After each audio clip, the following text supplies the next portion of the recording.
पाकिस्तान और भारत के डीजीएमओस के दरमियान आज फिर राबता होगा। नायब वजीर आजम इसहाक डार का कहना है कि कशीदगी में कमी के लिए कोशिशें जारी हैं। अगला मरहला मुज़ाकरात का होगा।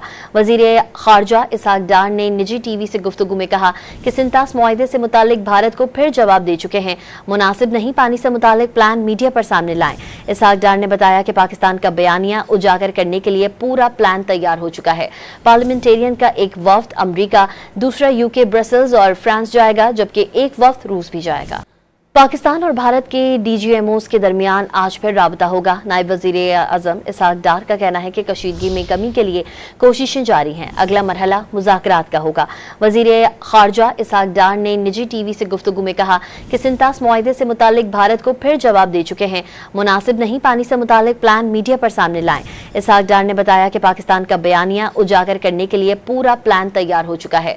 पार्लियामेंटेरियन का एक वफ्द अमरीका, दूसरा यूके, ब्रसल्स और फ्रांस जाएगा, जबकि एक वक्त रूस भी जाएगा।